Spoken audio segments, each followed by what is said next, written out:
Hello friends, welcome to Sri Tamil channel.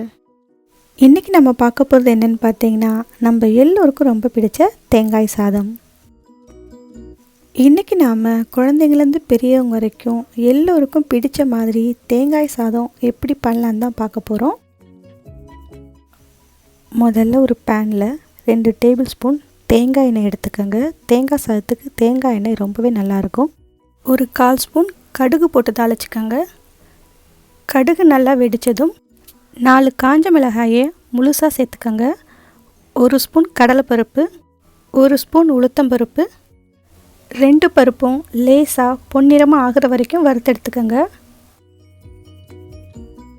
2 பச்சை மிளகாயை நல்லா பொடியாக நறுக்கி சேர்த்துக்கோங்க. பச்சை மிளகாய் உங்கள் காரத்துக்கு ஏற்ற மாதிரி கூட குறைய சேர்த்துக்கோங்க. இஞ்சி 1 ஸ்பூன் பொடியாக நறுக்கி சேர்த்துக்கோங்க. இஞ்சி நல்ல பொடியாக நறுக்குனா நமக்கு சாப்பிடும்போது வாயில் தட்டுப்படாது. கொஞ்சமாக கருவேப்பிலை சேர்த்துக்கோங்க. முந்திரி பருப்பு உங்கள் விருப்பத்துக்கு ஏற்ற மாதிரி சேர்த்துக்கோங்க. முந்திரி பருப்புக்கு பதிலாக வேர்க்கடலை கூட சேர்த்துக்கலாம். முந்திரி பருப்பு லேசாக பொன்னிறமாக ஆகிற வரைக்கும் வறுத்தெடுத்துக்கோங்க.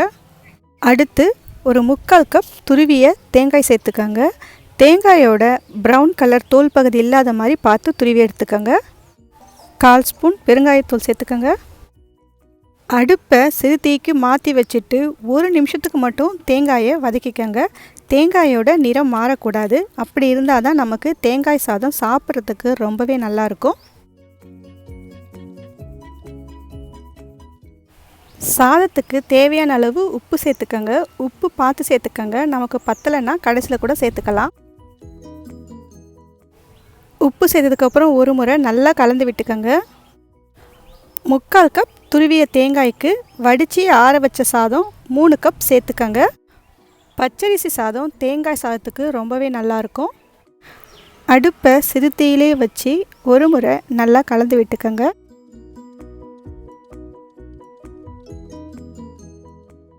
ஒரு முறை நல்லா கலந்து விட்டுட்டு நாம் இப்போ ஸ்டவ்வை ஆஃப் பண்ணிடலாம். 1 ஸ்பூன் நெய் இல்லைன்னா தேங்காய் எண்ணெய் சேர்த்து ஒரு முறை நல்லா கலந்து விட்டுக்கோங்க. நறுக்கிய கொத்தமல்லி கொஞ்சமாக சேர்த்துக்கலாம். அவ்வளவுதான், தேங்காய் எண்ணெய் வாசனையோட தேங்காய் சாதம் நமக்கு சூப்பராக ரெடி ஆகிடுச்சு. இதை நீங்கள் வீட்டில் ட்ரை பண்ணி பார்த்துட்டு எப்படி இருக்குன்னு சொல்லுங்கள்.